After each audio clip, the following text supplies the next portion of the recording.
Salma, Yeah. are you gonna share the Let me. Okay. Yeah. So I'll start that now. And then we can just start, inshallah. Yeah, let's start. Okay. Okay, Bismillah, we'll start. Assalamu alaikum. Before I introduce the speakers, I wanted to quickly go over why it was necessary to have this talk put together. We're all aware of the many effects that COVID-19 has had on people across the world. The restrictions designed to prevent the spread of COVID-19 has had a profound effect on the mental health of young people and adults. More than half of the adults and over 2/3 of young people have said that their mental health has gotten worse during lockdown. The lack of knowledge and acceptance of the mental health in the Somali community is a barrier we want to break. That's why today we have professionals who are able to educate, tackle, and bring light to the situation. We have two sisters, Salma Hussein, who's an occupational therapist. She's currently working in an eating disorder unit with patients who are mainly diagnosed with anorexia, but she's also managing like conditions like anxiety, depression, OCD. We also have Isra, who's a cognitive behavioral therapist. She's currently working with a different range of mental health conditions, mainly anxiety, depression, anxiety disorder. But we'll start, inshallah, and I would advise you guys to just make notes on any questions that you may have, and that you can ask, inshallah, later on at the end, because they will be doing a Q&A. I'll just hand it over to you, Salma, inshallah. Barakallahu fiki. Do you know if Isra's still on, if Isra's come on, or? No, not yet, no. Not yet, okay. Do you want to just mute yourself and give her a call? No problem. And then I'll start, inshallah. بسم الله والصلاة والسلام على رسول الله أما بعد السلام عليكم ورحمة الله وبركاته. sidii Sumay tiri jazakallahu khayr al-jazaa magacayga waa Salma Hussein. maanta badan waxaan ku hadlaynaa English insha Allah, laakiin Soomaaliga waan isku yardayaya inaan ku hadlo insha Allah. marka maanta waxaan ka hadlaynaa mental health awareness. Mental health uu yahay caafimaadka maskaxda. Marka waxaan rabnaa insha Allah inaan ka yara hadallo muhiimaday tahay inaan ogaano waxa laga wada caafimaadka maskaxda. xanuunada maskaxda ku dhaca maxay yihiin, see baa loo garan karaa qofka hadduu xanuun maskax ku dhacay ama xanuun maskax uu leeyahay. haddana markuu xanuunka ku dhaco muxuu samayn karaa, caawimaad waxa uu ka raadsan karaa. marka waxaas oo dhan baa insha Allah maanta ka hadlaynaa. sidaan yiri badan waxaan kusoo jeedinaynaa af English, ba insha Allah waan isku dayaa af Soomaali inaan ku hadlo. marka ani waxaa la yidhahdaa Salma Hussein, waxaanu ahay occupational therapist. marka waxaan ka bilaabayaa insha Allah inaan ka hadlo muxuu yahay health and well-being. marka health and well-being waxaa la yidhi waxaa weeye often hadduu qofka uusan haysanin a physical illness, a disease, mental distress. marka la yidhahdaa caafimaad, waxaan qofka wuxuu isdhiyo caafimaad waxaa weeye inuusan qofka xanuun la-aan u nool yahay, marka xanuun oo jismi ahaan iyo mid maskax ahaan. marka often waxaa la yidhi health and well-being, if you're describing it, it's described as the lack of or the absence of physical illness, disease, and mental distress. But the best way to describe health and well-being, achieving and maintaining physical fitness and mental stability. So everyone has a different level of health and well-being. So it's trying to understand everyone on an individual level, and trying to understand how each person can be as healthy and well as possible, even if they have a disease, or even if they have a mental distress, or even if they have a physical illness. So if we're looking at health and well-being, actually it's a combination of many things. It's a combination of physical, social, intellectual, and emotional factors, because those are the things that make up a person. So a person isn't just made up of their body, they're made up of their body, their mind, their social constructs, where they live within society, and then of course the emotional factors of a person. What is mental health? So mental health includes our emotional, psychological, and social well-being. It affects how we think, feel, and act. It also helps determine how we can handle stress, relate to others, and make choices. Mental health is important at every stage of life, from childhood, adolescence, onto adulthood. So mental health is something that we should be looking at every stage of life, from the get-go, from the moment somebody's born. Because like I said before, there's so many different factors that contribute to our mental health. So if you can consider how someone is raised, the sort of people they're raised around, the sort of environment and the things available to them, and the sort of services available to them, so many things play a role in determining whether or not somebody goes on to have, the best mental health possible, or if there will be moments in life where, as a consequence of something that they've gone through, that they then suffer from a mental illness or mental strain. So according to the NHS 2020, 1 in 4 adults and then 1 in 10 children will experience a mental illness. So at any given point in time, if you have 4 adults, 1 of them probably has at some point or will at some point go through a mental illness. And then again, if you have a group of 10 children, at some point, 1 of those 10 children will suffer from or experience or have to manage a mental illness. So what is the role of OT? OT is occupational therapy in short. What is the role of occupational therapy in mental health? So an occupational therapist. So waxaan fiiriyaa marka waxa la yiraahdo occupation. Occupation waxa weeyaan activities of daily life. Marka ruux walba wax buu qabsadaa, howl baa jirta.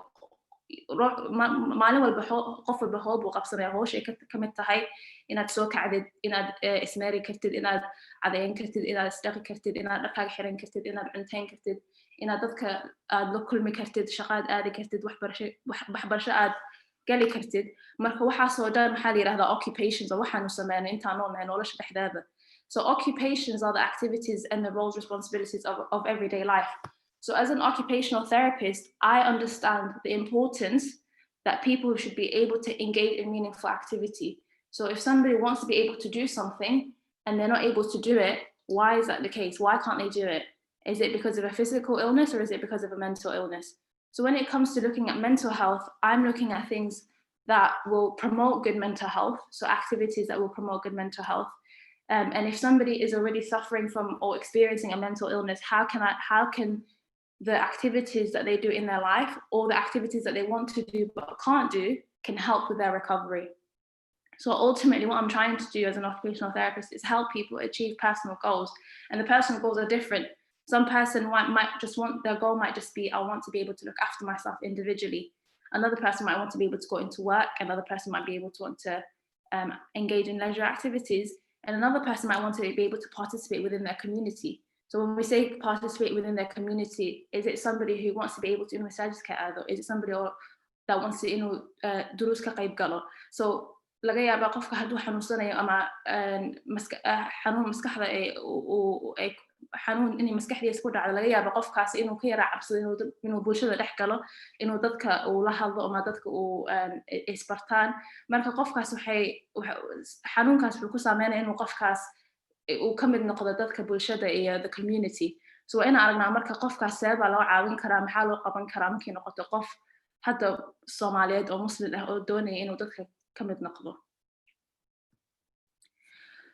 What is the role of OT in health promotion? So occupational therapists work at an individual level. So I work one-to-one with the person, at a community level, working with the whole community. And then we also work at the level of the population in general to try and offer valuable perspective towards health promotion. And our main focus, like I said, is occupation. So different health professionals look at different things. As an occupational therapist, I'm actually trying to look at the things that people do and how that constitutes to their identity and their responsibilities and their roles.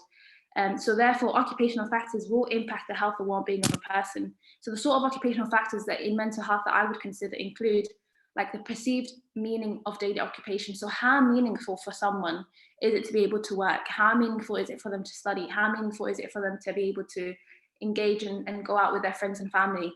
And then the value attached to the daily occupations. Why is that thing meaningful to me? Like, why is it meaningful to me that I'm able to, for example, go to Salat al-Jama'ah? Why is that important to me? And then again, the satisfactions with daily occupations. So how satisfied am I to actually be doing these things? So somebody might be going through a mental distress and not necessarily enjoying the things that they do. So I'm trying to understand why it is that they don't enjoy those things and how best to help them find that enjoyment and meaning again. And then, so this is Isra's turn, inshallah. I'll hand it over to Isra. Assalamu alaikum, I'm Isra Hassan, Isra Abdulaziz, I mean. So CBT is a model of talking therapies based on the model that your thoughts, feelings, how you feel, and your behaviors all interact and impact on each other. So if you change one of these, we can alter all the others. So it helps us to notice and change problematic thinking styles or behavioral patterns so you can feel better. It's a collaborative therapy, which means that it's not something that's done to you. You work together with the therapist on mutually agreed therapeutic goals.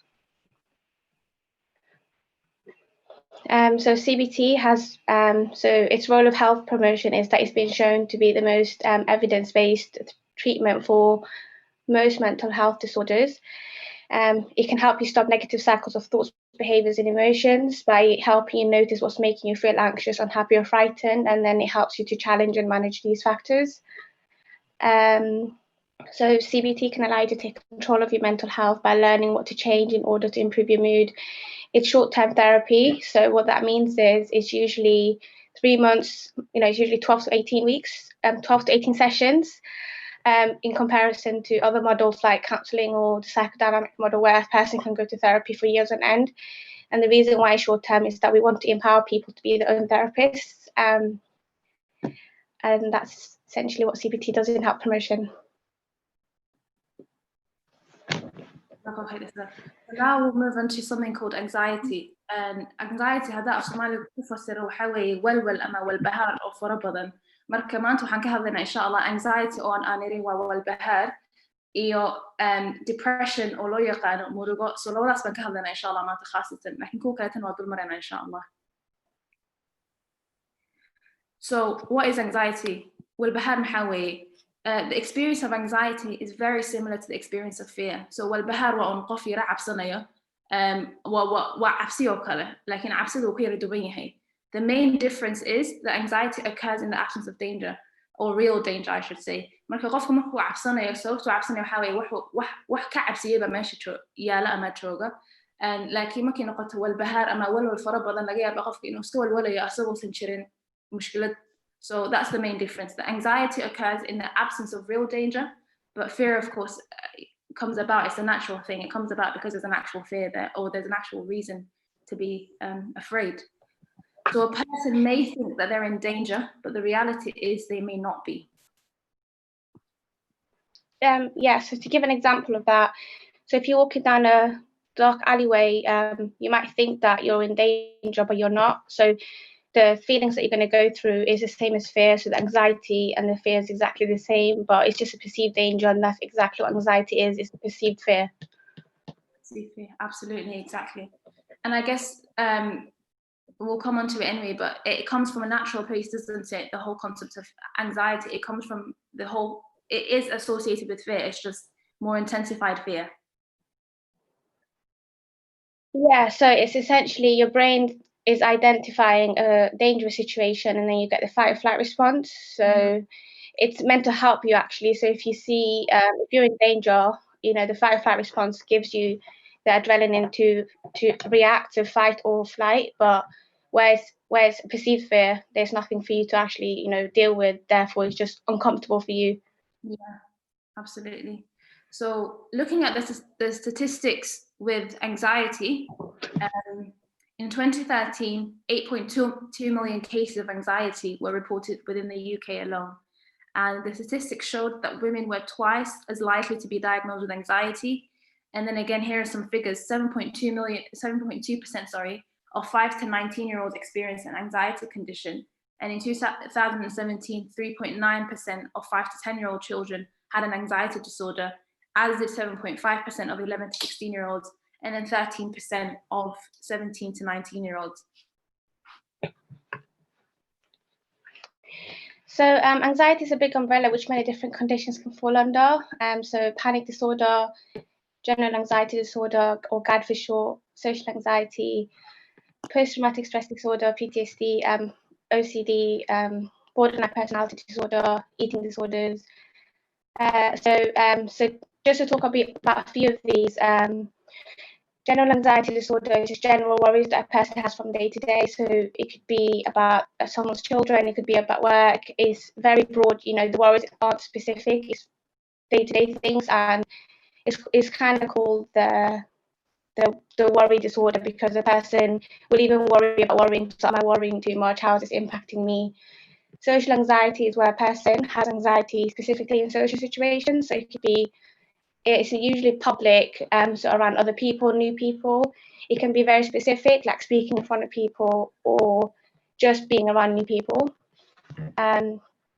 Post-traumatic stress disorder, PTSD, is usually where a person has experienced a life-threatening situation where they or someone that they love or someone that they're with was in danger of being hurt, and then they've contracted PTSD, they've experienced PTSD. So OCD is where a person has obsessive, thoughts and compulsion. So the behaviors, usually excessive hand washing, checking, and other things. That's one of the disorders, I guess, where people say, "Oh, I'm a bit OCD." If you, for example, have you color coordinate all your wardrobe like a specific color, or the remote, then volume has to be a specific number. So that's not OCD. Clinical OCD is where a person can't leave the house unless they've checked all the windows, all the doors, all the light switches at least 6 times. And even if it will put their job at risk or put someone else at risk, they can't leave the house until they do that because the anxiety is too much.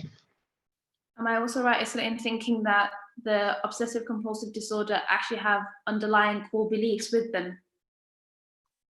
Oh yeah, so there's usually beliefs behind the compulsion. So they'll have the thought, the obsession.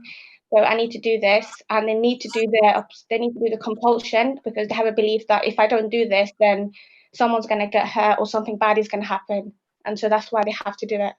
Yeah, and I think maybe perhaps this is a good point to mention as we go along, that actually so many of the things that we might be talking about when it comes to these symptoms can appear to be as if people experience them, but really when it comes to these disorders, we don't just look at one symptom in isolation. There has to be a number of different things across across a specific time period.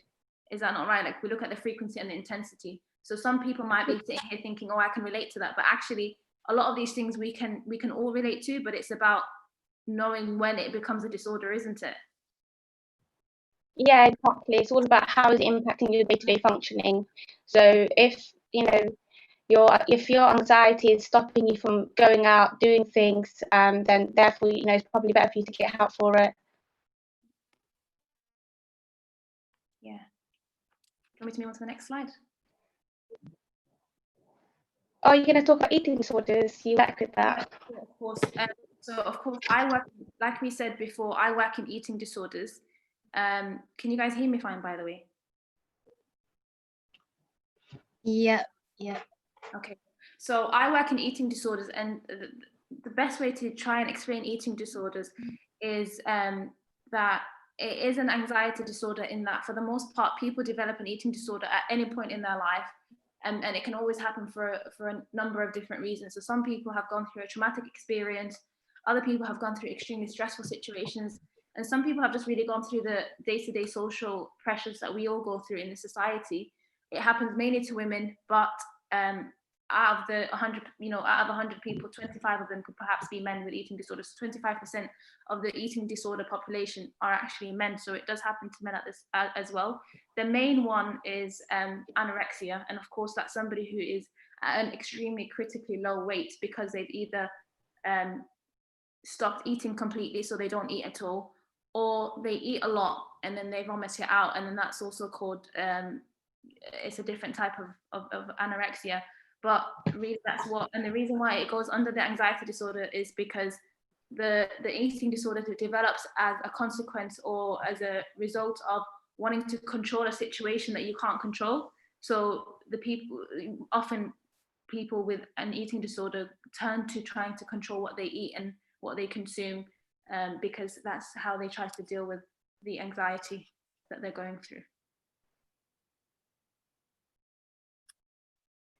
Exactly, yeah. So it's important to fully understand the way our bodies react to threat or danger, whether it's real or imagined. So when a person is in danger, or believes that they're in danger, several changes occur. So we briefly touched upon this. So this response is called the fight or flight response. So when we're confronted with danger, we'll typically flee from the situation. So either freeze or stand and fight. Sorry. It's okay. So the main purpose of the fight or flight response is to protect the person, so the experience of anxiety is not in itself harmful, like we said earlier. And when a person's fight or flight response is activated, there are three major systems that are affected, so the physical, the cognitive, and the behavioral. So looking at the start, looking firstly at the physical indications of the fight or flight response. So when we go through the fight or flight response, fight, flight, or freeze in this instance, things happen to our body as a consequence of that fear. So we have dilated pupils, the body could be trembling, rapid heartbeat and breathing, and then pale or flushed skin. Here's a really good diagram sort of defining the different things or the different symptoms you can get, physical symptoms you can get for stress and anxiety. So again, anxiety is a word that we easily sometimes throw around in our day-to-day life, but sometimes people, when they try to say I feel anxious, are probably perhaps saying they feel stressed. So the main causes or origins of stress is that it's short-term and it's in response to a recognized threat. Whereas with anxiety, it can linger and may not have an identifiable trigger. So we said before, anxiety whereas stress for example an assignment if you're studying at school. So that's the difference between stress and anxiety. They do have similar symptoms, for example, faster heartbeat, faster breathing, sweating, dizziness. But the main difference here is when it comes to anxiety, there's a feeling of unease or dread. So you're waiting for something. You're waiting for something to happen, so something bad to happen, but it's not coming. So that's the feeling of gloom or dread. Whereas with stress, it's a feeling of being overwhelmed. So there's so much you need to do and you feel overwhelmed, but it's short term because as soon as the reason for the stress is over, the stress as well is over as well.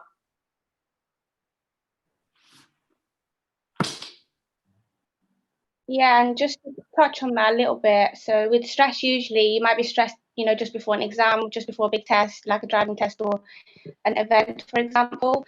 Once that's gone, it's a one-off thing that you're probably not going to do until the following year or however many years.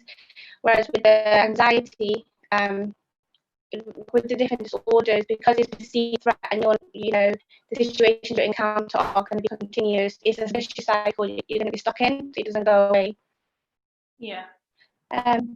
Okay, so the cognitive side of anxiety. So usually when a person has experienced physical symptoms, they then, their attention is shifted to their environment to search for potential threat. So they experience difficulty with their concentration and attention on other things other than the perceived fear.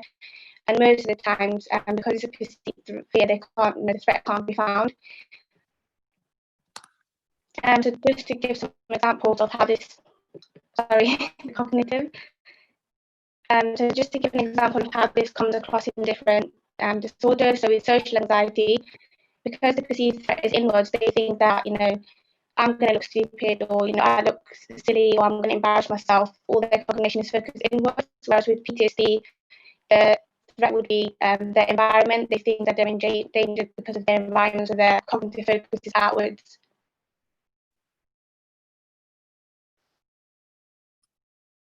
Okay, so the behavioural side. So as I already mentioned, the two main behaviours associated with anxiety are, fight or flight.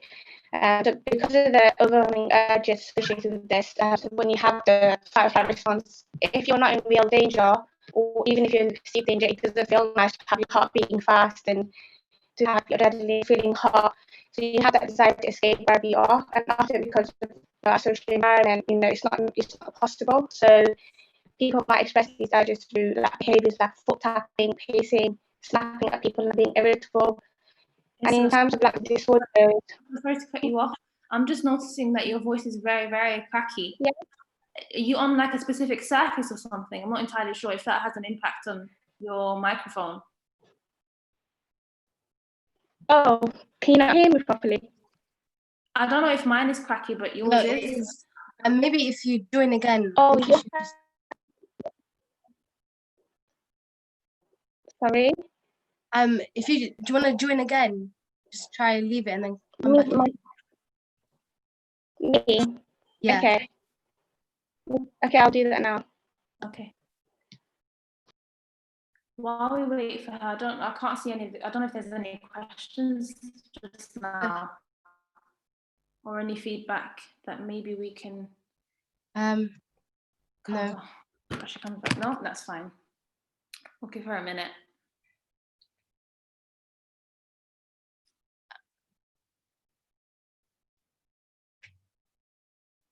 Summer, maybe you can just talk about a bit more of the eating disorder in the Somali community, because I don't think it's very noticed or given attention to. Yeah, well, so I think with eating disorder, هذا اسمه لكم فسر وقف أو cuntada ka go'ay, so waa qof cuntaynaynin sababta u cuntaynaynin ma aha laakiin xanuun oo jirkiisa ku dhacay waa xanuun maskaxiyan marka qofka laga yaabaa walwal badan daraadis ma walbahaar daraadis inuu cuntada ka go'o laakiin cuntadaas uu ka go'ayo qof walba laga yaabaa inuu cuntada ka go'o markii or when they're going through a stressful situation. The difference with the eating disorder is laakiin qofkaas muddo dheer buu cunto la'aan socon karaa ama cunto muddo dheer buu ku noolaan karaa gaajadaas. So of course, because of the fact that they're not eating, they'll lose a lot of weight. And so when they lose a lot of weight, so before it might start off as a choice, laga yaabaa markuu qofka awal bilaabaya cuntada uu iska goynayo inuu asaga damcay inuu saas sameeyo ama ha noqoto like gabar lagu yiri waad cayishay oo israbtin inay sacaatayso ama qof oo just walbahaar badan haysto laga yaaba inuu cuntada inuusan cunin. So at the start, it's a choice. You've made that choice. But then it stops being a choice when your brain becomes so used to not eating and that your body becomes so used to being hungry that you actually start to have something called eating disorder thoughts. So you actually have thoughts that aren't our normal thoughts. And those thoughts are saying to you, if you eat, you'll be really fat. And you might only weigh like 40 kilos, but because you've associated food to being fat, you stop eating. And so you then have to having to eat food because so it becomes a حنون because you can't eat without actually feeling anxious, without actually feeling depressed, without actually feeling overwhelmed. So it's actually the statistics show of all the mental health conditions, it's the #1 mental health condition that kills, which of course makes sense because whilst it is a mental health condition, it has physiological impacts on the person.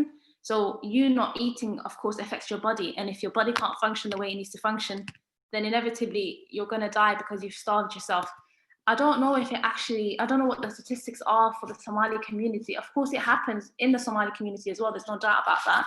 We do have it within the Somali community, but I'm not entirely sure what the statistics show for East Africans or just Africans in general, whether or not we have lower cases of eating disorders or more. But I think as we move forward in time and with the younger generation obviously being born and bred in the UK or across the globe, in Western societies, a big part of an eating disorder does develop from societal standards of what beauty is.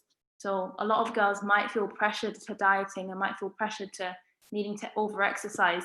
And so those different aspects of a person's life, if you do too much of one thing, can always lead to an illness. So really, it's just, I guess there's definitely a need for an awareness for it, and just to make people aware of the need to do everything in moderation. So if you're going to eat in moderation, if you're going to exercise, to do that in moderation, because the one thing you don't want it to do is to go out of hand, and you don't know if it will be you or if it won't be you, because I think the statistics show that 1 in 4 women, I think it's 1 in 4 women will go through it or will suffer or manage an eating disorder.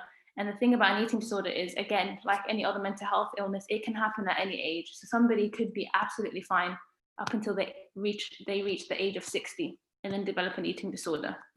So I guess that's why it's so crucial, maybe along with everything else, just to raise awareness about these things, just so people are aware of what it is, and so that you can obviously catch it. Because that's why I guess the NHS slogan is prevention is better than cure. So you want to be able to catch something at the get-go from the first instance, so that hopefully there's a better scope and better opportunity for recovery, rather than catching it too late when you're looking at other things like trying to have to give a better quality of life until the person dies. Okay. Do you think is there any like early signs before it gets really extreme that maybe one can like see and look out for, or like a parent might need to look out for in their child? Yeah, I think ultimately just being aware of your child's normal patterns of behavior. If you notice your daughter, for example, and I'm saying mainly daughters, that's stereotypical, but it usually happens to girls. But if you notice your child is becoming more aware of what they eat, and maybe they're exercising a bit more, they're dieting a bit more, it could really just be what everyone else goes through as a teenager. Most girls go through that anyway. But I think what you have to just be careful of as a parent is to know when to intervene, especially if you can see a significant difference in your child's body, for example, just to be careful and notice that actually this might not be healthy for you, because I think what's best to understand is how our bodies, how quickly you should be either losing weight or gaining weight. And if it's too faster than that or too slower than that, then perhaps just having a conversation with your child and trying to understand better why they're doing what they're doing. And maybe there's belief. Again, it all goes down to core beliefs. What is your belief of what you're doing and why are you doing it? Okay, we can move on. Sorry, I'm back. Is my sound better? Better. Yeah. Okay. So I think I was just about to talk about the behavioural aspects and how it might come across in different disorders. Yeah. So for social anxiety, when they're feeling anxious in a social situation, the usual behaviour is going to be avoidance. Even if they attend it, they will engage in safety behaviours like sitting at the back, being with a friend, using headphones, and then eventually leave. Similar with PTSD, if the anxiety is too overwhelming, they'll leave the situation they're in and they won't go out much. And for health anxiety, the behaviours associated would be excessive checking, so constant checking on their body, like reassurance seeking, so speaking to people about their symptoms, going to the GP, going to A&E until the anxiety comes down, and then until the next triggering situation.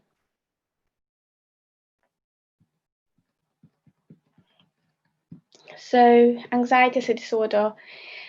Anxiety, like we said, is a natural emotion that we all feel. So it's there to protect us from dangerous situations.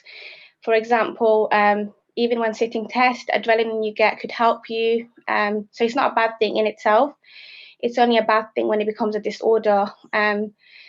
So for people with anxiety disorders, the fight or flight response becomes activated in situations where there's no real danger present, and that this might vary from person to person. So just being nervous about having a poor performance on an examination can be enough to activate the fight or flight response.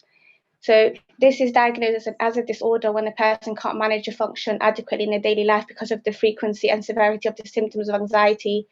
So for example, if the person with OCD will typically, their behaviors are going to be so excessive that they can't function in their daily life, they can't go out to see friends, they can't go to work. Or if the person with social anxiety just, has completely isolated themselves from not doing any social functions, then, that's a disorder and they need to get help.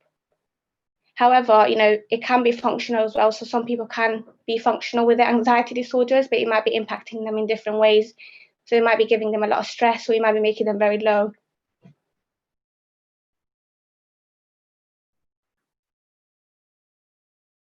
Okay, so the vicious cycle of anxiety.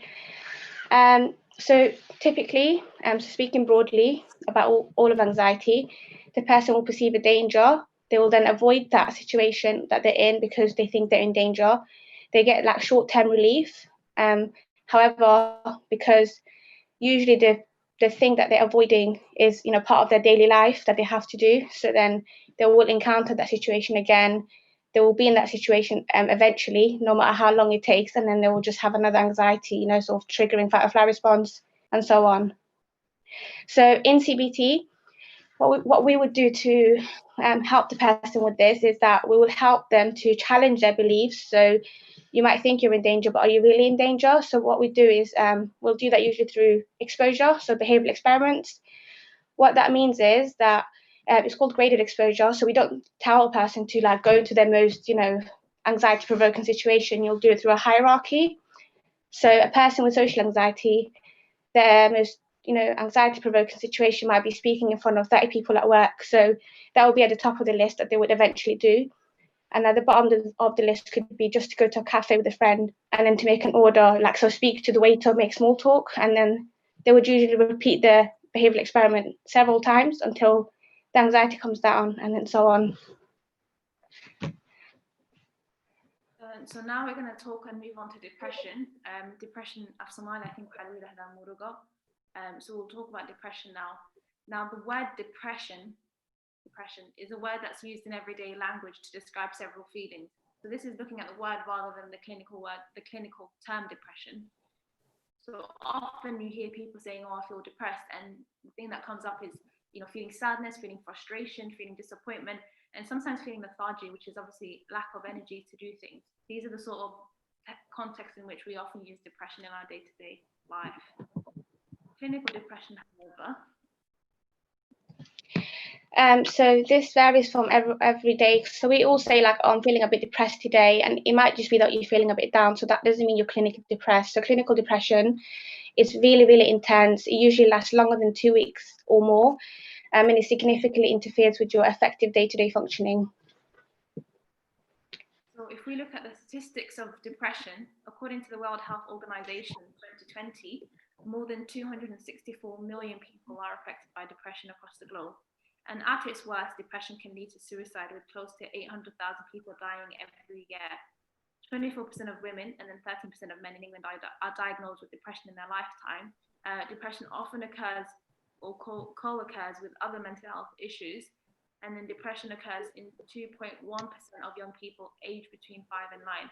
So this is why we say mental health and mental health well-being is so important to look at across the whole lifespan of a person, because to think that the statistics are showing that 2.1% of 5 to 9-year-olds have depression is, of course, suggesting that children as young as 5 can go through depression.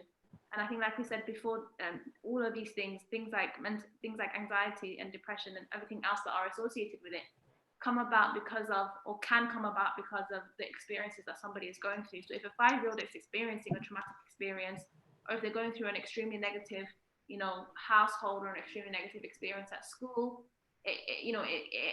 anything within someone's life can impact and then trigger a mental health illness to occur.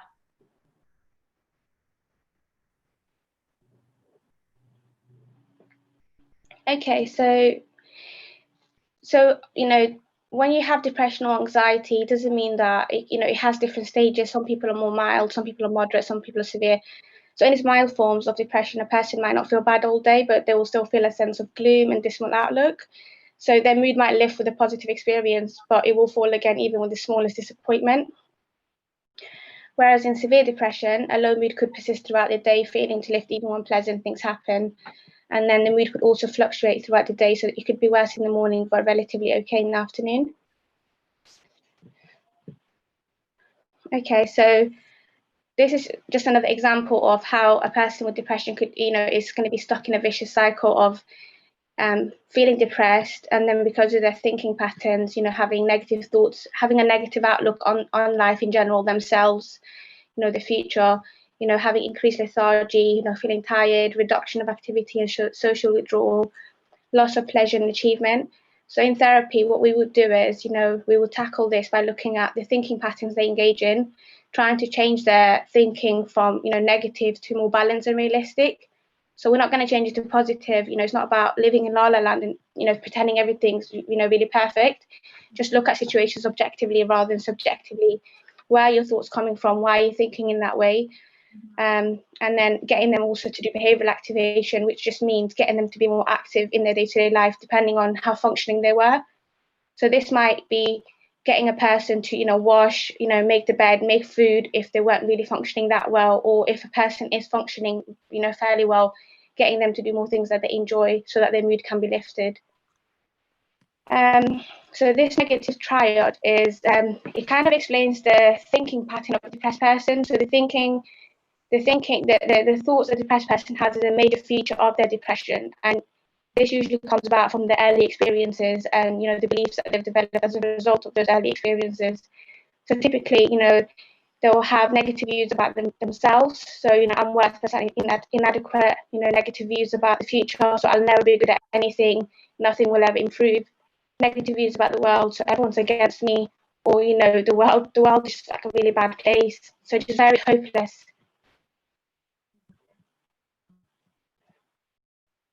Okay, so the physical symptoms are also like a key feature of depression, and they're not as in your face as anxiety was. So a person with depression experiencing these physical symptoms might not associate it with depression per se.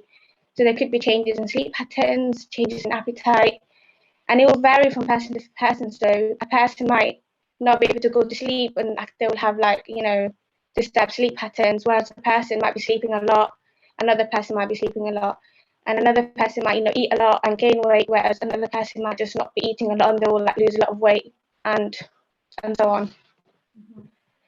But also the depression will also impact on a person's interpersonal relationships. So people with depression share a lot of concerns about their personal relationships. So they may feel unhappy or dissatisfied with their personal relationships. They might feel shy or anxious around their close family and friends. They would feel lonely and isolated. They'd be unable to reach out to others even when there's opportunity to do so, and that's just going to impact on their mood even more. So now we'll move on to mental health in the Somali community. Salma. The Council of Somali Organisation, CSO 2017, released a report. Can you hear me? You were cracking up. Am I any better now? Yeah. Better? Ah. Okay. So I was saying, we'll go through, inshallah, now the mental health in the Somali community. So according to the Council of Somali Organisation, CSO 2017, they released a report and they titled it Somalis and Mental Health, Raising Awareness and Developing Interventions that Improve Outcomes. The report highlighted the following three things.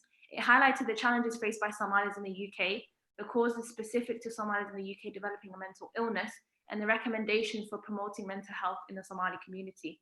And I'll try and go through those three, inshallah. So in terms of challenges for British Somalis with mental illness, and we say British Somalis because the report was on British Somalis, but this obviously can be generalized to Somalis across the whole globe as long as they are living in similar environments to that in Britain. So the challenge, what are the challenges? If somebody has a mental illness, what does that mean for them? It means that there's a stigma associated to it, and being labeled like wali, is often, we know that as walan, and so that's the stigma associated to mental illness. And then as a consequence of that stigma, the disrespect associated to it. And then sometimes, of course, we do this thing where we accuse somebody of not being a good enough practicing Muslim. And so we say that, you should pray more, you should fast more, you should do this and whatnot, because that's what's impacting your mental illness. And I think a big part and I think something that's really important to mention is when it comes to mental health and mental health services in the UK, we do recognize the importance of spirituality and religiosity in somebody's life.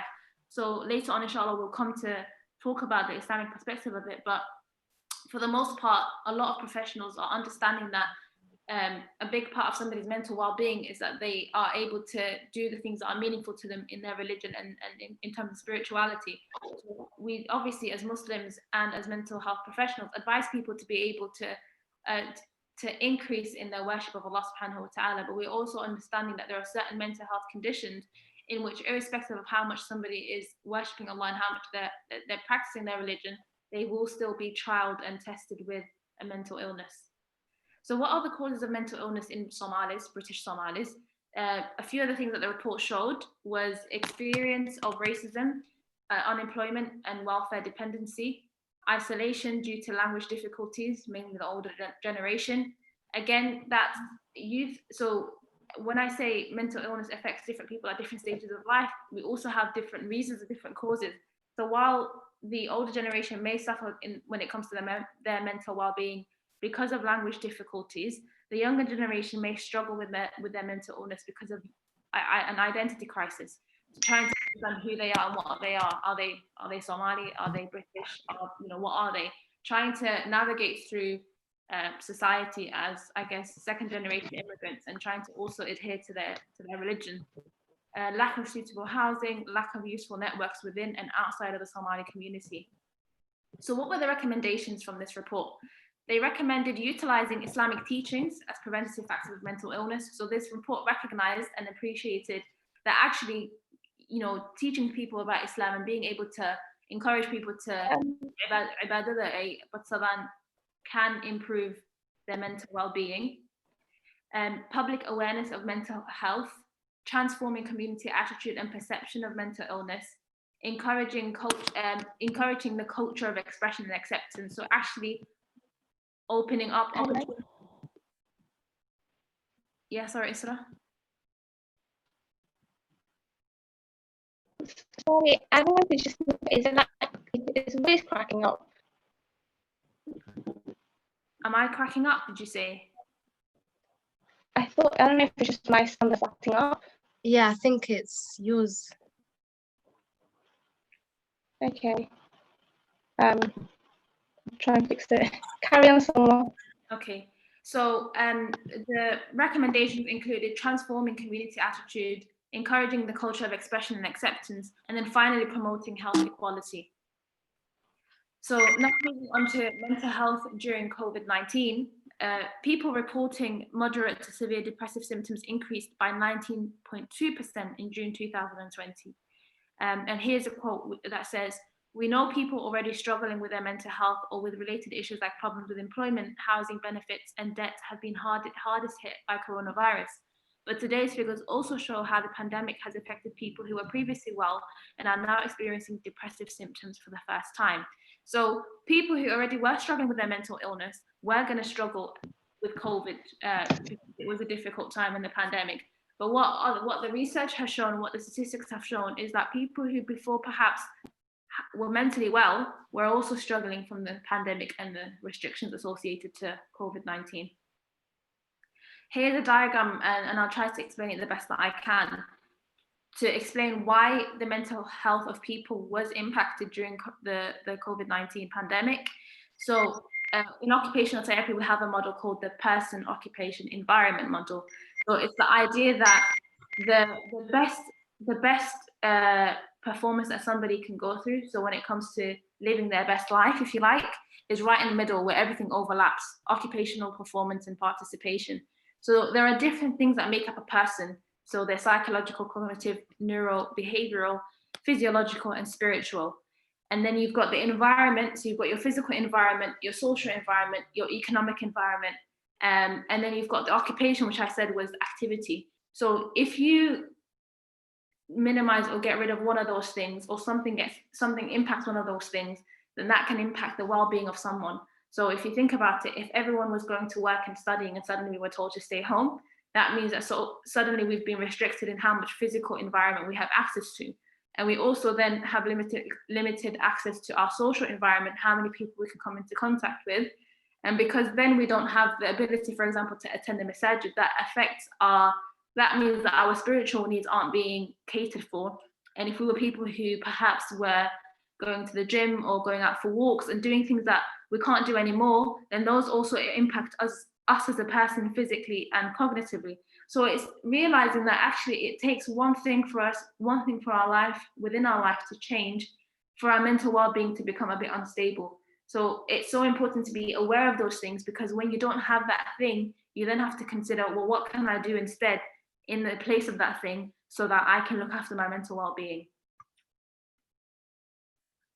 So the reason for the mental, if you like, the mental strain that people went through during the COVID-19 was because of occupational imbalance.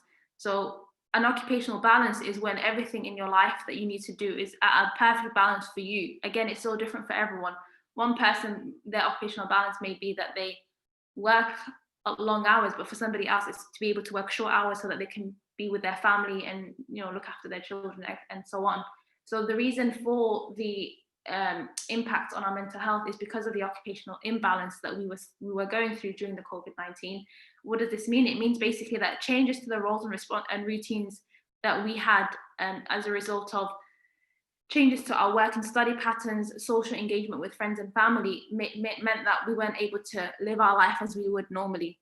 So the inability to engage in meaningful leisure and self-care activities as a direct result of financial difficulties. So some people may have been without a job, and so the things that perhaps they used to do and they used to pay for, they were unable to pay for it, or lack of appropriate environment, like I say. So if somebody was so used to being able to go out to do a specific activity, not being able to do that activity at home means, of course, that you don't have the appropriate environment to do it.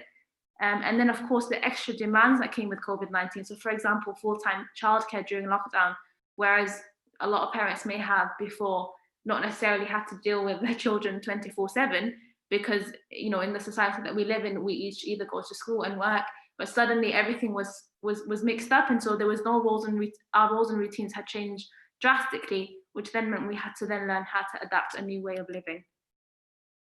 So there's something called the mental health continuum, which I think is a good way of explaining what mental health is. If you look at this diagram, it goes from green to orange, green to yellow to orange to red. So it's looking at what a healthy, normal, functioning mental well-being looks like, or mental health. And then at the very end, it looks at the illness or somebody being mentally ill. So a healthy so a healthy person, somebody who's mentally healthy, is somebody who goes through normal mood fluctuations, takes things in stride, consistent performance, normal sleep patterns. So this is your normal, and your normal can be different to somebody else's normal. So you recognize when you are mentally healthy, and then reacting is when you go through some level of distress, and then it might be, for example, you've got into an argument with someone. Depending on who you are, that argument can impact you negatively for a couple of minutes, a couple of hours, or a couple of days. And then you have the injured mind, so significant functional impairment, something may have really happened.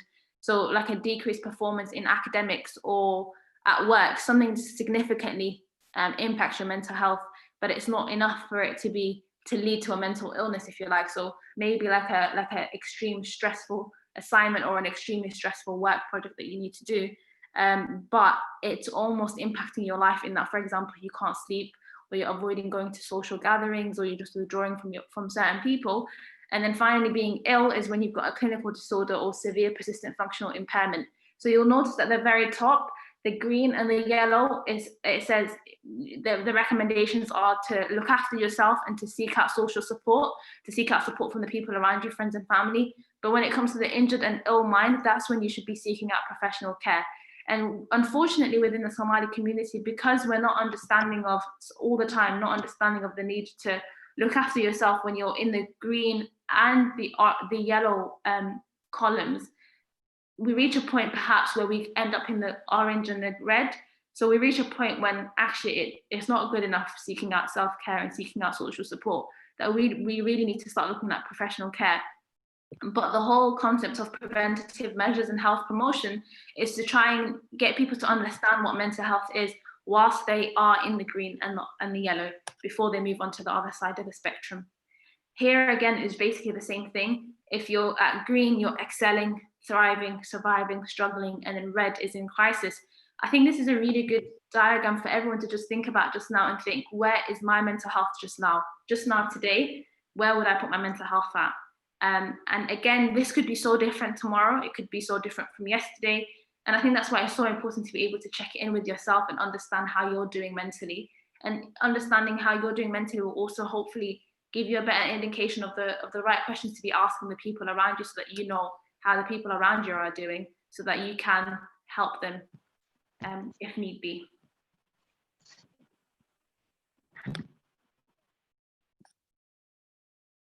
Thank you, Salma.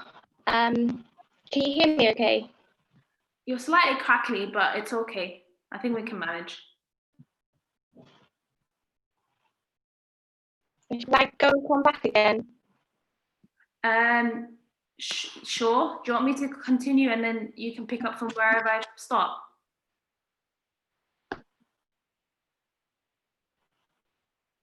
Yeah, maybe I'll just go and come back because you're cracking up. It's probably my end.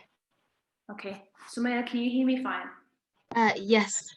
All right, so I'll continue, inshallah. We'll wait for Isra to come back. So I'll go on to talk about resilience. This is what Isra is going to talk about, but I'll speak about it, inshallah.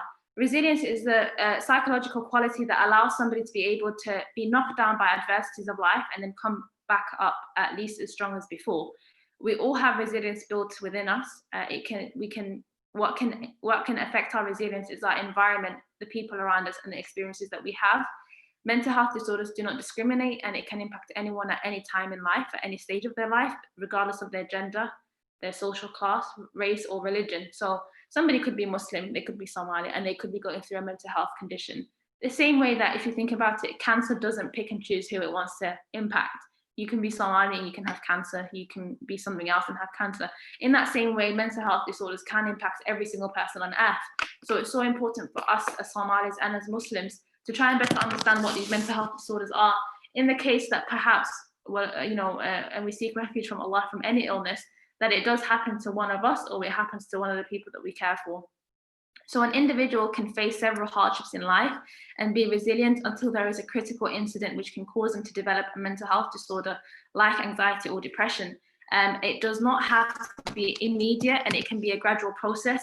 So it's important to seek out help early on to prevent severity in condition and impact on life. This always gives a really good example of an elastic band.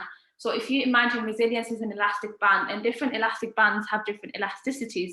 So somebody may go through so two people, person A and person B, can go through the exact same life experiences, but just one person, Allah subhanahu wa ta'ala, has given them more resilience than the other one. So that person will be able to go through so many trials and tribulations while staying patient and without being impacted mentally by the things that they go through. Another person, perhaps because of the way they were brought up or because of just even their genetics and their DNA, may not have the same level of resilience as the other person. So it's so important for us, therefore, to be very kind to each other. Where we might not understand why somebody is going through so much stress or so much mental distress because of something that we think is small, it's so important not to minimize other people's feelings and emotions and to try and understand someone so that you can actually offer them practical advice aside from telling them to be resilient. I think that's one thing that we Somali hadaan nahay a lot of the times qofka haduu walwal haya ama if they're stressed about something, we'll often say, like hooyooyinka will say, like dhexda xiro, like you've got this and you can do it, which is such a good way to live life. But sometimes it's not enough to say that to someone. So if it's not enough to say to somebody to be resilient, what is it that we can do as a society, as a community? And then again, what professional help is out there for them so that you can signpost them to those appropriate places. So now, inshallah, we'll move on to suicide. I'm not entirely sure if Isra's back, so I'll continue. I am back. I came back with the resilience, but it wasn't letting me unmute myself. I'm really sorry about the sound as well. It's never like this. I don't know why I decided to act up today. It's okay. You're actually perfect just now, so you can continue. Just to talk about the resilience part, just a bit more. Yeah. Just to give like an example with how we in the community treat people when they have like a mental health disorder and how we treat them when they have a physical health problem or even if any other hardship has fallen upon them. I think I mentioned the elastic one. Is that what you were going to mention? Yeah, so it's like keep the same energy. So give them the same practical advice and then give them spiritual advice if you want as well, because they're all the same essentially, and nothing is in anyone's control. No one chooses to get a mental health disorder the same way no one chooses to get physically ill. So let's be kind of compassionate to people. Let's offer them practical support if they're struggling with their mental health. Don't say or but so just tell them, okay, this is where you can go for help. Okay, how can I support you? And then you can offer them spiritual support as well. Yeah. Okay, so suicide, that's another taboo subject in our community. So it's important to talk about it. Suicidal thoughts are very common, but they can be very frightening and confusing, which is why a lot of people tend to avoid talking about them. And then because you don't talk about it, we don't realize how common they actually are. So suicidal thoughts can result when we experience too much pain without having enough resources to cope. So we therefore have two ways to get us through this horrible time: reduce our pain or increase our coping resources. And I just have to highlight how common it actually is. It's one of the things that shocked me when I started working in this field. A lot of people have suicidal thoughts, and it doesn't mean that they want to kill themselves. It's just that, majority of the people that I see have suicidal thoughts, but it's not that they, are planning to end their life. It's that they're having thoughts like, I wish I wasn't here. Things would be better if I wasn't here. People would be better off without me. When will things will never get better? It doesn't mean that they have any plans to end their life or they made any preparation. They have no intent, and usually if they have intent, it's very low. So it's really important to offer them support and to, guide them to where to seek help before it gets worse, because the longer you leave it, the worse it's going to get.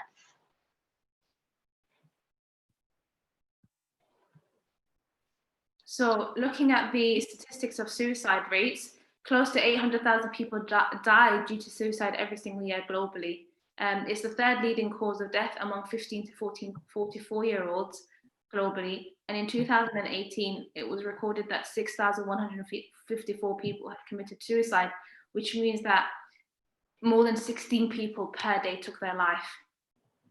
In the UK, 20.6% of people have had suicidal thoughts at some time. 26.8% of people between the ages of 16 to 24 report having suicidal thoughts in their lifetime, and that's a higher percentage than any other age group. And in the UK, since 2018, the highest rates of suicide was in men between the ages of 45 to 49 years old.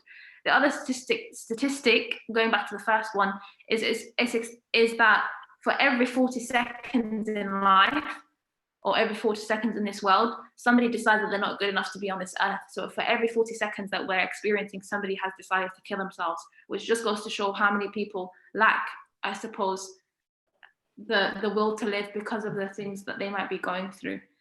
But a study that was carried out by Leicester 2007 found that the rates of suicide were actually lower in Muslims than non-Muslims.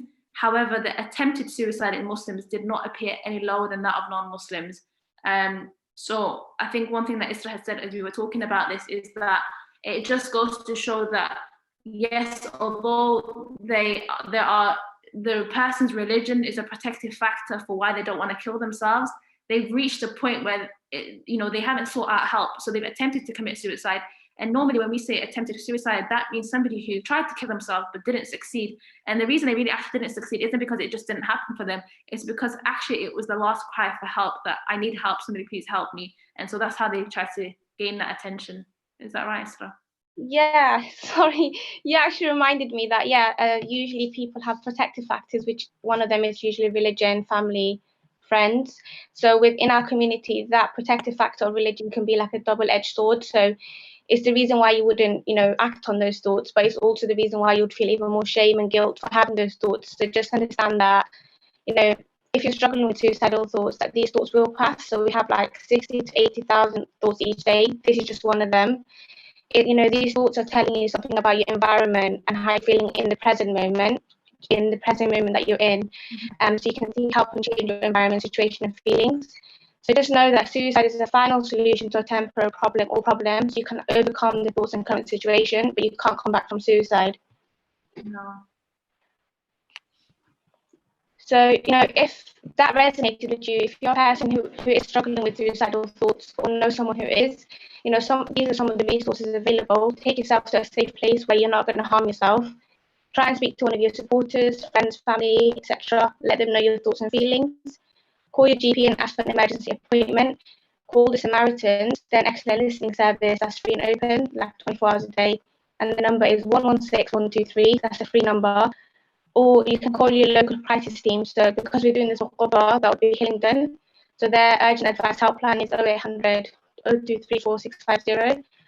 And the very last resort, because your life is precious, is this isn't dramatic at all. Call 999 or go to your local A&E and explain you need help to keep yourself safe, and they will take that seriously. Okay, so we've spoken a bit about some of the different problems that person might be experiencing, and if you'd like to get help for anything, you can go to the NHS IAPT, so psychological therapies. It's a free service for adults, or there's the CAMS NHS for children up until 18 years old, which referrals are usually made by GP, parents, or teachers. In terms of IAPT, you can refer via your GP or you can do self-referral, whichever you prefer. There's also Mind for mental health problems. I know that Mind are currently doing free counselling. I think it depends on the borough, so just do some research into your area. Crews are really good for bereavement care if you've experienced a loss. And there's Relate for relationship counselling. It's not free, but they do graded costing depending on your income. There are also mental health apps and tools in the NHS app library which can help more for self-help, guided self-help. If you feel like you don't need a professional, you can do it yourself. There's a lot of good apps. And actually Salma has done a really good comprehensive self-help guide. It incorporates CBT, OT techniques as well as the spiritual aspects to help oneself manage their mental health. And she can explain maybe where that is available. Yeah, so that inshallah hopefully will be able to, if people are interested at the end, send a link on the Zoom, and I'll go through it very, very briefly at the very end, inshallah, just to give you guys an idea of what you can expect on it.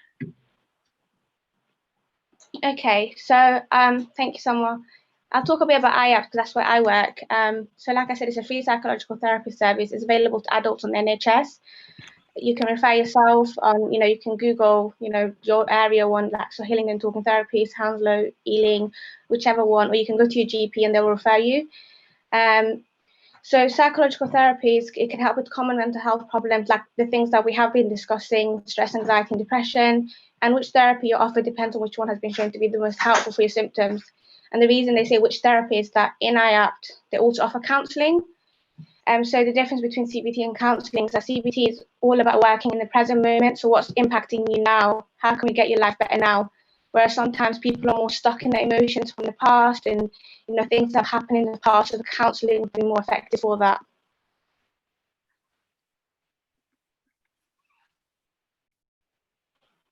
Okay, so I'm just going to explain a little bit about the stepped care model that's available in IAPT, and I'll kind of relate it to, I guess, in the Somali community, how we view mental health. So this first step is the GP. So you'd go to your GP and you discuss with them your problem, and they'll let you know, okay, you can go here, there's IAPT, or you can, what they think is best. And then there's step 2 IAPT. So at the lower step, intervention would be delivered by a psychological wellbeing practitioner, a PWP. So this is usually where you'd have 6 sessions that are 30 to 45 minutes of either guided self-help, computerized CBT or exercises, and it's very brief psychological interventions, usually for people who are experiencing depression, anxiety, and other disorders in a very mild form. So it's not so intense and it's not so severe. So step 3 is the stage I work at, is CBT or counselling psychological interventions, usually delivered by CBT therapist or counsellor. So usually there's 12 to 18 sessions, weekly sessions lasting 50 to 60 minutes. And this step is for individuals who are experiencing more moderate to severe anxiety, depression, and it could be a bit more complex as well. So step 4 is the specialist secondary care services for individuals who are treatment resistant. So someone who's perhaps had therapy at step 3 for 2 to 3 times for the same problem and it hasn't helped. People who are presenting with atypical disorders, so like psychosis, hearing voices, being bipolar, having borderline personality disorder, individuals who are very high risk. So they require more complex psychological intervention, and there could be more combined treatment rather than just CBT, just counselling. And then this will be delivered by a specialist clinical psychologist or CBT therapist and also forensic psychologists. And then there's step 5, the secondary care mental health unit. So this is inpatient care and crisis teams, usually individuals with high risk to life and severe self-neglect. So the reason why I wanted to talk about this step care model is to show that usually in the Somali community, like Sam said, when someone says, I'm not feeling very low in my mental health, I'm not feeling very well in my mental health, they think, oh, well, they think this person is like needing inpatient care or, they need to be sectioned at the step 5. That's the severe end, is for people with really severe mental health problems. Whereas you could be a person who, let's say you're a young person who's 20, you're struggling with the exams at uni, there's a lot going on at home, you're having a bit of anxiety, you could get help for that. Just go to your GP, they'll refer you, and you don't need to be ashamed for that. There's no need for you to think that, you have a problem for life. If you sort it out at the early stages before it gets severe, you will be able to challenge it. Absolutely. And I think the other thing that maybe people generally get really frightened about is the idea that, if I go to my GP, it ends up on my medical records and it might impact my future at some point.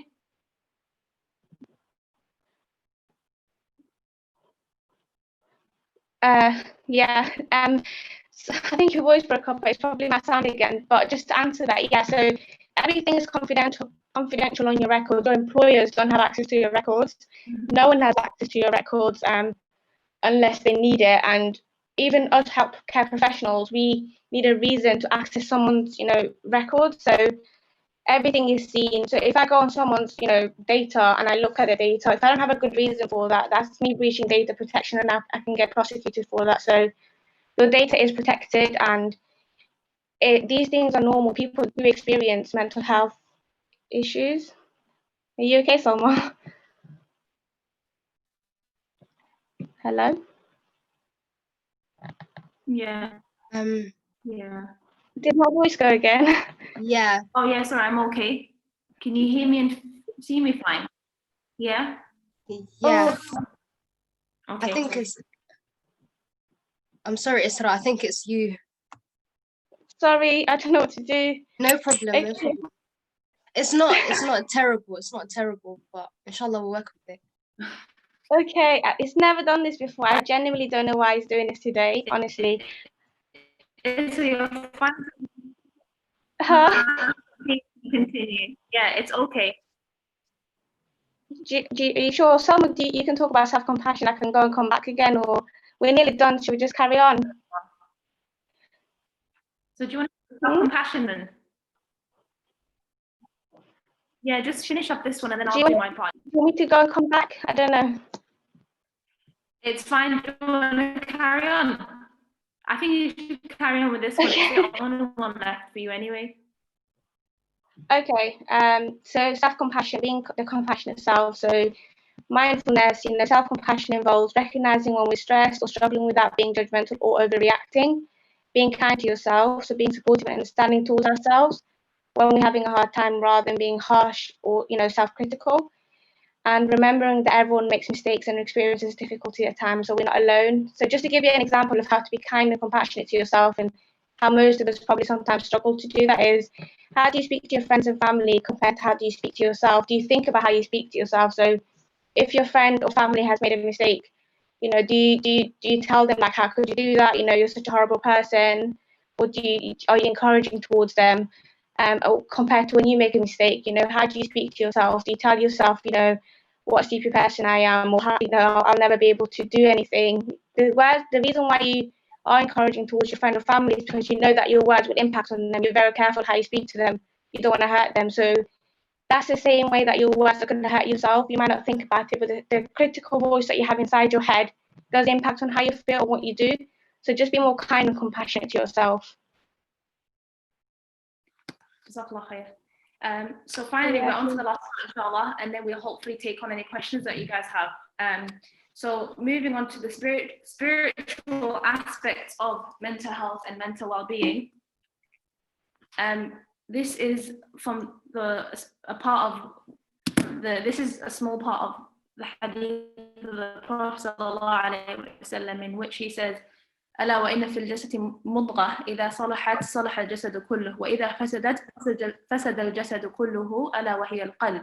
So the Prophet ﷺ, he said, beware, there's a piece of flesh in the body. If it becomes good, reformed, then the whole body becomes good and reformed. But if it gets spoiled, then the whole body gets spoiled, and that is the heart. So the reason I wanted us to mention the heart today is because, like we say, you can't speak about the overall well-being and the health and well-being of a person without considering their mind. In the same way that you can't just consider the body without the mind, you can't just consider the mind without the heart. And from an Islamic point of view, of course, the heart is such a vital part of who the person is. Because if a person has a good heart, then it is hope that they are of a good person. When we say good heart, we're talking about the iman of the person and the khashya of the person. Interestingly, a medical doctor who has authored a few books in England has released a recent book of his. I can't remember the name of it, but he has different sections in his book.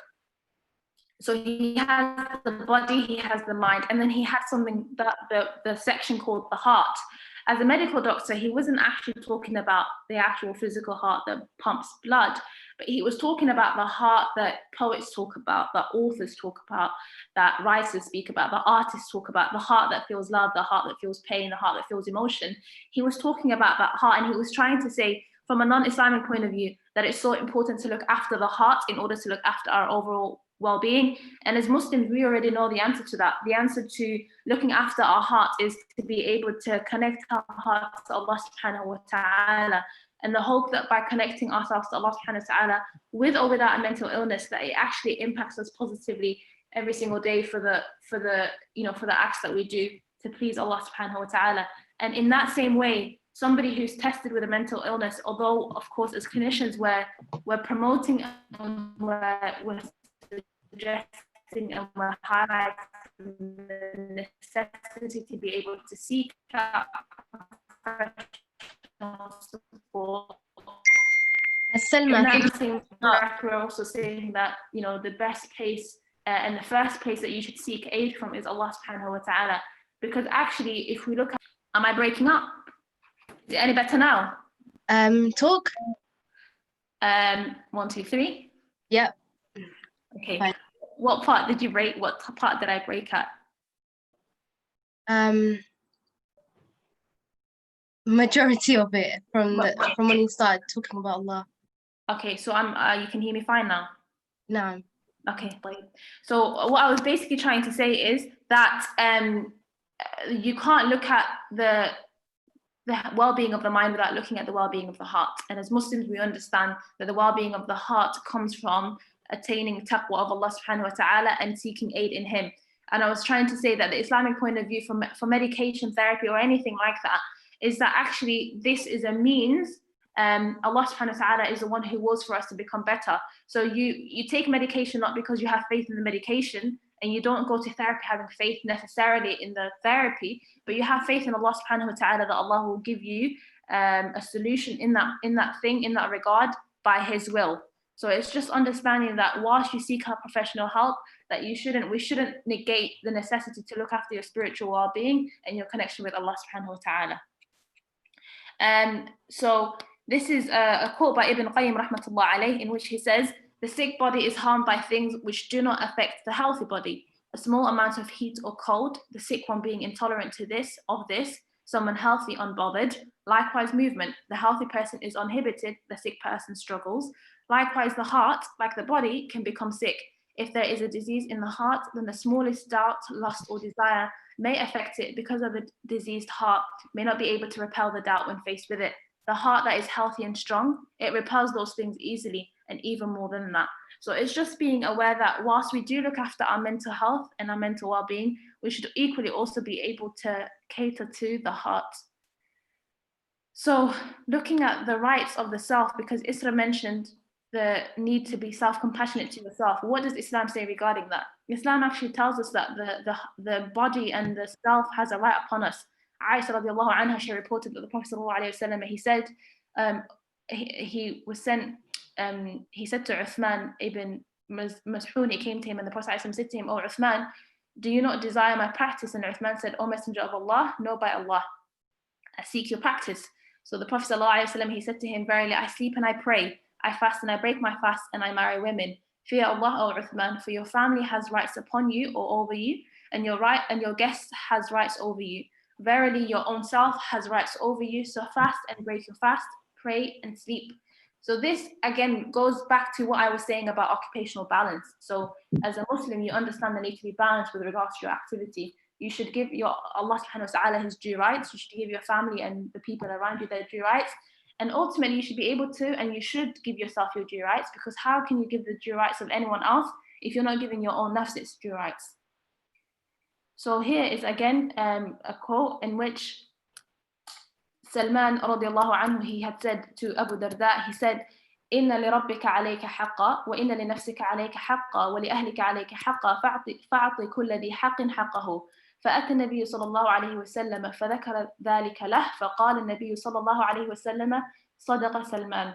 You owe a duty to your Rabb, you owe a duty to your body, you owe a duty to your family. So you should give to everyone his due. So Abu Darda, when Salman radiallahu anhu said that to him, Abu Darda radiallahu anhu came to the Prophet sallallahu alayhi wasallam and he told him what Salman said to him. So then the Prophet sallallahu alayhi wasallam said, "Sadaqa Salman, Salman is right." So what Salman had said indeed was correct.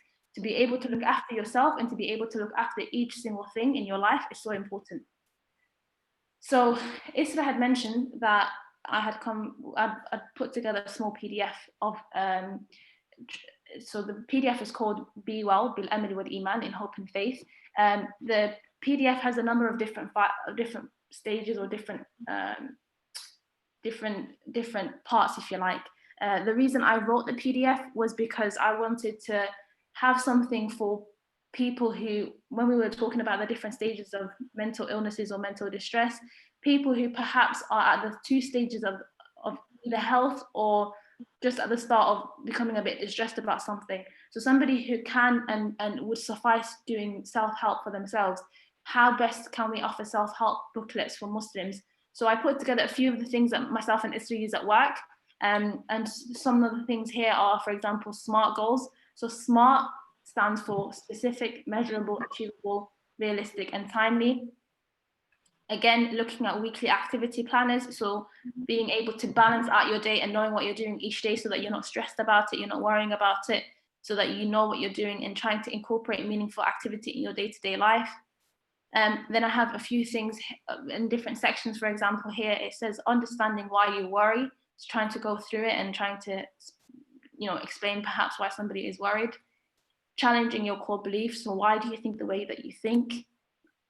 Using worry time as dua time. So this is something that perhaps you won't find in a self-help guide by a non-Muslim. So of course, it's sometimes you worry so much that there's no other way out of the worry except to worry. So what can a Muslim do in that time when they're worrying? So using the worry time as dua time. So you set out time for worrying, and when you do that, you actually you make the conscious effort to actually make dua to Allah that He uplifts from you whatever it is that is causing you the distress. So for example, having sections where it says Monday's dua, Tuesday up until to Sunday. And then finally, I might just go through this part, is there's a part on spirituality and religiosity. And I think we'll conclude with this, inshallah. It reads, there is a misconception within the Muslim community that those going through mental distress or struggles are low in their iman. They need to pray more, read more Quran, dress more modestly. These things no doubt play an instrumental role in your mental, spiritual and emotional well-being. But how many people do practice, recite the Quran, dress as modestly as the religion ordains and still struggle? This is because we have been taught how to take heed of our religiosity without giving time for spirituality. Mindfulness is a big part of keeping well, and it is something all mental health professionals use as part of their treatment programs. In a time like this, when so much of the world can busy your mind and soul, finding spirituality and mindfulness is necessary to stay afloat.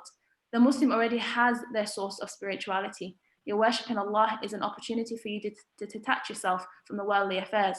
We have been taught to worship Allah because this is His due right upon us. But have we been taught who Allah is? For how can you love and subsequently trust somebody you do not know?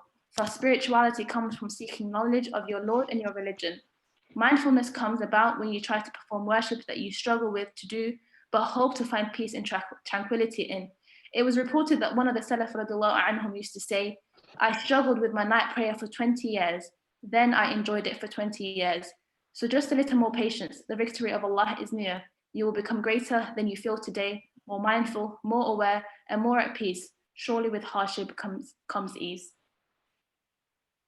So Jazakumullahu khair al-jaza. I think we might have just enough time for some Q&A. Jazakallah khair to the both of you. I'm on YouTube and I can just see a question. I don't really know if it's a question, but maybe you guys can just give in some advice. The sister says that she gets really bad anxiety often, and she's noticed that it's slowly getting worse and worse. So is there any advice you guys can give her? I'll let you talk. The best advice I could give you is to go to your GP, tell them how you're feeling, and they'll probably refer you to the nearest, your local psychological talking therapist service. They will help you with your anxiety in whatever stage it's at, and whatever type of anxiety it's at.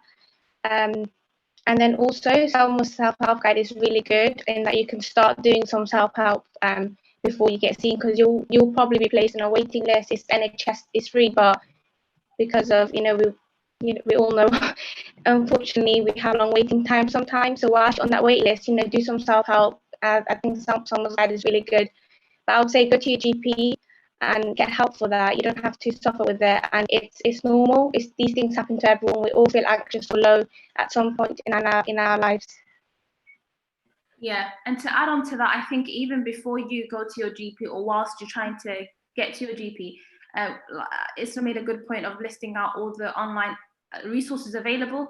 So it might be that actually the sister didn't give any indication, but it might be that you knowing better why you feel anxious and understanding where the roots of your anxiety come from can actually in itself help you up until you can seek out the professional help that you need.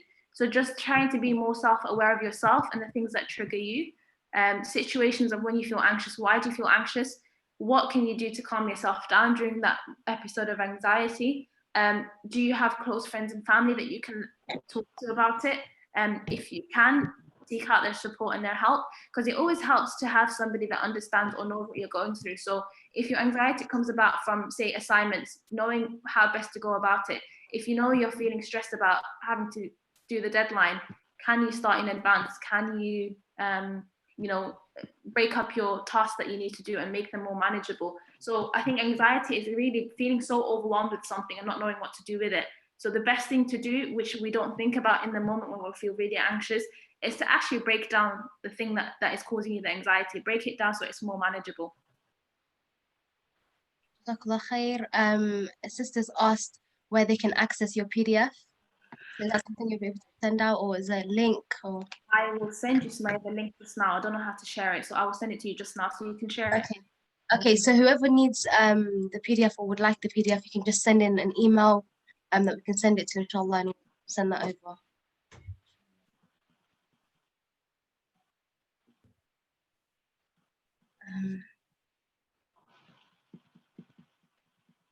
I'll try send it in the link, inshallah, as well. Yeah, see if that works.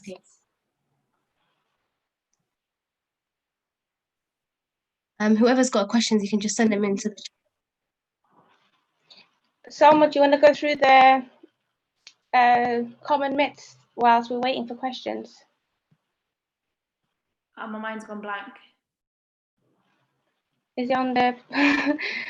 Okay, so some of the myths are: when will I be sectioned? You know, what happens to my data? Who can see my data? Sorry.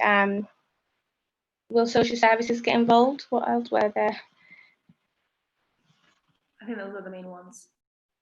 Yeah. So like we discussed at the step care model, when you get sectioned either voluntarily or involuntarily, is at the step 5 stage. You know, where a person is really at risk of harming themselves or others. And even just being at risk of harming yourself isn't really enough sometimes to get you sectioned. So in our community, I guess people think, you know, if I mention that I'm struggling with mental health or that I'm having suicidal thoughts, you know, will I be forced to be sectioned? And no, that's just it's something that's a myth. You'll get the support that you need to help you work through the problems that you're having. I think we spoke about who can see your data and whether it's going to impact your, you know, employment chances. You know, there's data protection. No one can access your data without your permission. We tell you at the beginning of therapy that we only discuss certain things with your GP. Apart from that, we can't share your data with anyone. So you have to give consent, and your employers can't access your medical records without your consent. As for social services, if you're an adult, I don't think anyone has been referred to social services whilst I've been working. And if you're a child, usually it's where you're at risk of harming yourself or you're in a very dangerous situation, and that's separate from what we've been talking about today.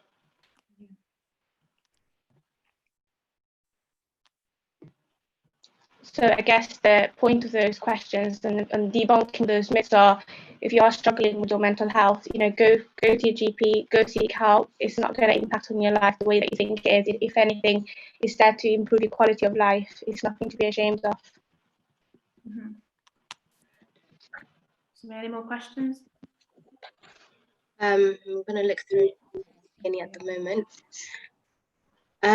What are the symptoms of depression? So Or any like few that maybe like stick out from the top of your head that you might think that needs. Okay. So the symptoms of depression are usually negative thinking. So you have a very negative outlook on life. So you think negative thoughts about yourself. You're very self-critical. You also think very negatively about other people. So it doesn't mean that you think bad about other people, that you might not have hope in them. You think bad about the future. You don't think that anything's good is going to happen. So your thoughts are very negative in nature. Your behavior is usually reduced. So you're not doing much. You're not very active. You're not doing the things that you used to enjoy, perhaps. You're not seeing the people that you used to see. The physical symptoms that you experience would be that you perhaps are more tired. You'll have no motivation to do anything. You maybe can't concentrate on things like you used to, like simple tasks. You might be overeating or undereating, so your appetite is impacted. Your sleep could be impacted. You're sleeping more than usual. You're not able to sleep properly. And those are some of the symptoms of depression.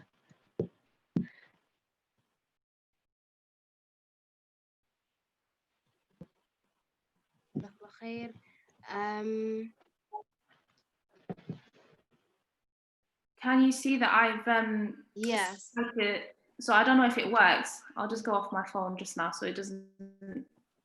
But I don't know if it's come through and if anyone can access it, but that should be the link, inshallah. Okay, I have another I've one. seen it. Pardon? No, I was just saying I've seen someone's PDF. Yeah. Okay. Is anxiety always a bad thing? Sorry? Is anxiety always a bad thing? I think what we try to say today is that the feeling of anxiety in of itself is not a bad thing, because it's there for a reason. Like it's a natural feeling that you get if you are in danger. The problem is when that feeling of extreme fear affects your life, your day-to-day life. So the reason something becomes bad, or if the reason a disorder becomes negative, is because you can't function normally because of it. It limits you from doing the things that are meaningful to you. It limits you from being able to live a fulfilled life. But there are so many people who have, say, a diagnosis of anxiety and they live life just fine. It might just be, and the reason they live life just fine is because they sought help at the right time by the right people. So that person who has been diagnosed with anxiety is aware of themselves and understands that actually I go through anxiety when I am, faced by X, Y, and Z situation. So because they're aware of themselves, they then have the correct tools to be able to overcome that anxiety when that comes about. Okay. Yes, exactly. Just to add on to that, you'll know that anxiety is a bad thing for you if it's impacting you, most of your days. Are you feeling anxious most days? If so, then it probably is a bad thing and you need to go get help. Are you feeling anxious just before an exam or before you have a public speaking event? Then that's probably more the natural anxiety coming through. Yeah.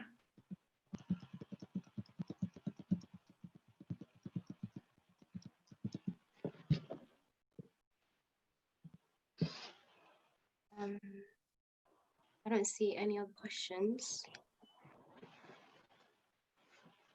And there's not any on the chat as well. Inshallah. Should we just end it here, inshallah? Yes. Inshallah. Can I just let's all just make dua for each other that Allah subhanahu wa ta'ala, give shifa to all those who are unwell in in whatever form that may be, and that all of our hardships are eased. Ameen. Ameen. Ameen. Hey, Jazakallah khair to you girls for your time, inshallah. I can see there's a sister that's just made dua for you guys and asked Allah, like she's sent in a little bit of feedback and she said she's benefited from it, inshallah. She hopes for more to come. So Jazakallah khair, barakallah feekum. Assalamu alaikum. Bye.